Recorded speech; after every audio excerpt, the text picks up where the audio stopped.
그 전에 먼저 가치 투자를 하는 사람들이 추세 추종 투자에 대해서 엄청 반감을 많이 가지고 있는데 사실 그게 크게 다르지 않다는 것을 제가 개념적으로 좀 설명을 드리려고 이 그림을 제가 그렸어요. 직접.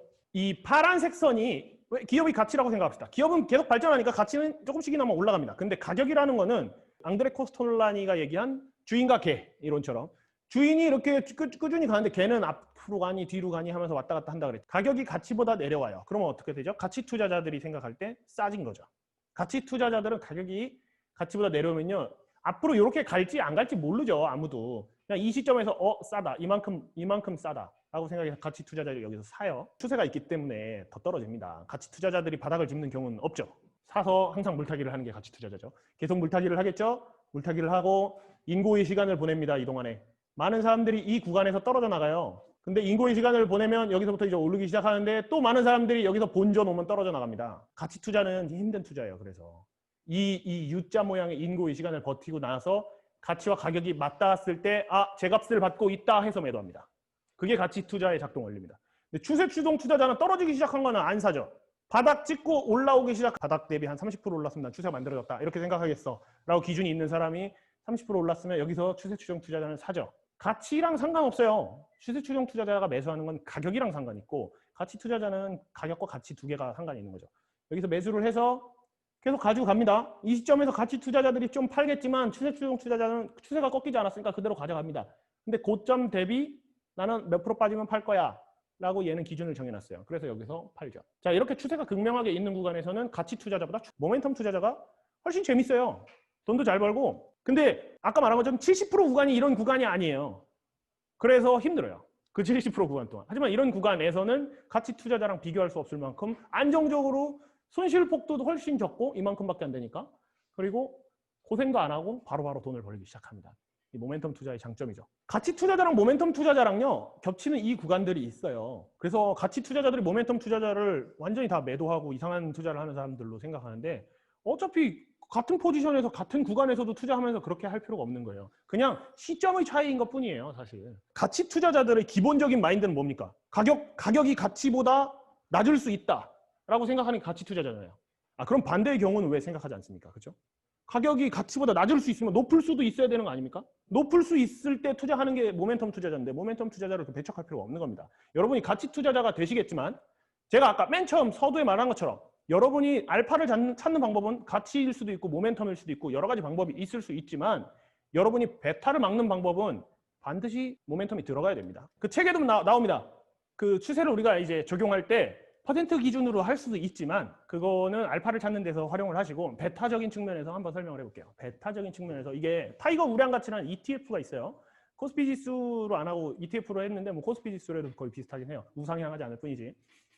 일단 이 타이거 우량 가치라는 ETF를 잠깐 소개하면 이 ETF는 매수하는 종목이 그냥 코스피 200 종목 다 사는 게 아니고 그 안에서 가치주만 사요. 얘들 나름대로의 기준이 있어요. 그래서 그 가치주를 샀기 때문에 아까 말한 알파가 있어요.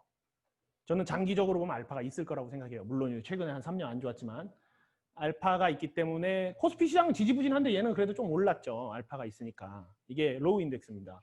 물론 뭐 백테스트 상에서만 그런 걸 수도 있고 과최적화됐을 수도 있고 제가 그거 만든 사람 아니니까 제가 책임지진 않겠지만 알파가 있다고 가정하고 알파가 있어서 베타보다 올랐는데 베타에서 그대로 다 때려 맞아요. 코스피도 이만큼 떨어지거든요. 그리고 코로나 때 이만큼 떨어지죠. 이게 결국 베타에서 털린 거예요. 이거.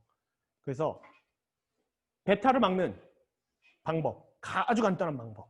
1년 구간을 쪼개서 오늘로부터 과거 1년 전 주가를 비교합니다. 코스피 지수 기준으로 1년 전 기준으로 오늘보다 높다 낮다 그냥 이것만 판단하는 거예요. 떨어졌으면 추세 없다, 올랐으면 추세 있다. 심플하죠. 이것만으로도 베타를 막을 수 있어요. 이 구간에서는 이 주황색 선 절대 모멘텀, 그걸 절대 모멘텀이라고 합니다. 1년 절대 모멘텀이 존재한다, 존재하지 않는다로 주식을 산다 아니면 현금 보유한다. 이 그냥 두 가지 온오프 기준 이것만으로도 베타를 막을 수 있고 베타를 막는 게 왜 중요하냐면 자 여기 구간에서 투자한 많은 사람들이요 그냥 이거 그냥 사서 가만히 묻어놓고 그냥 베타 그대로 때려 맞은 게 수익이 더 높잖아 라고 생각할 수 있었을 거예요. 근데 코로나 사태 거치면서 결국 수익률 지금 똑같아졌어요. 여기 완전 맞닿았어요 지금. 자 궁극적으로 생각해 봅시다. 지금 이거 2001년부터 해가지고 20년 동안의 그래프인데 주황색 절대 모멘텀을 써서 투자하는 사람은 이렇게 속쓰린 구간이 없었어요. 여기 얼마나 속쓰린 구간입니까 사실. 이런 구간이 없었어요. 그냥 이때는 그냥 은행 예금 집어넣고 편하게 사는 거예요.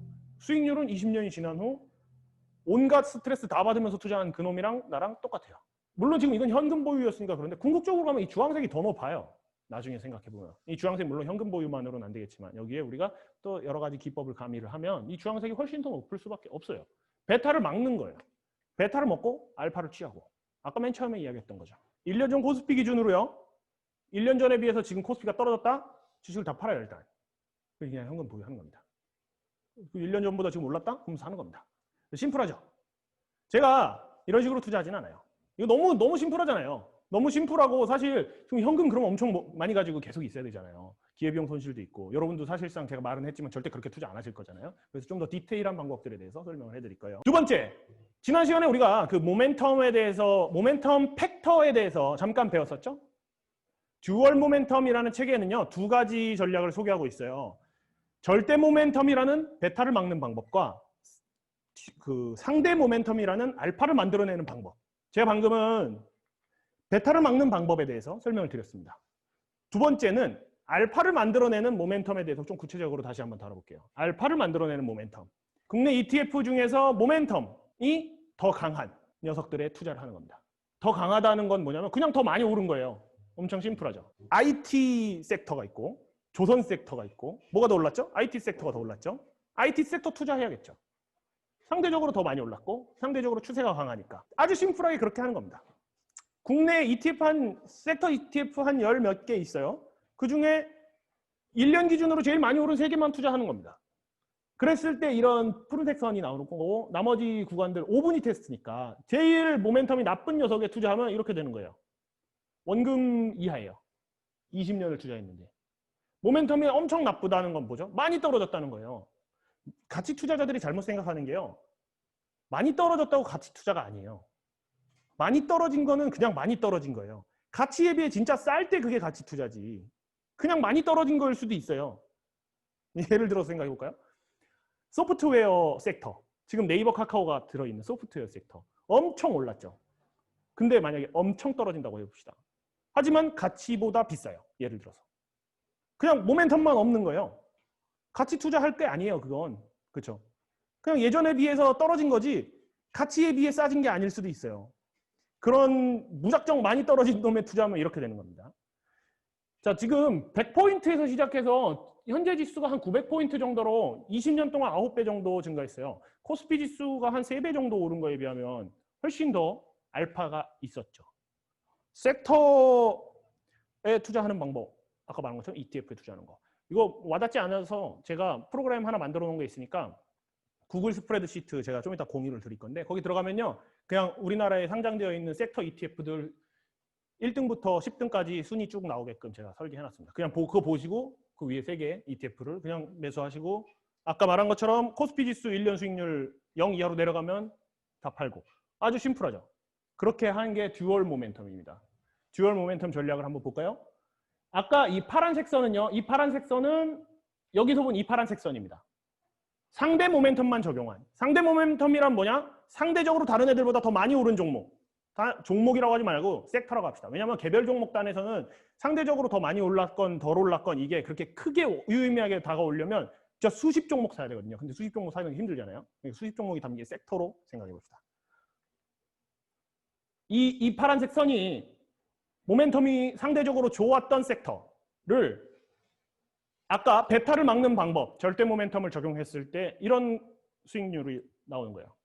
자, 베타가 막혔죠. 여기서 서브프라임 때입니다. 2008년. 그리고 이번 코로나 사태 때 베타가 또 막혔죠.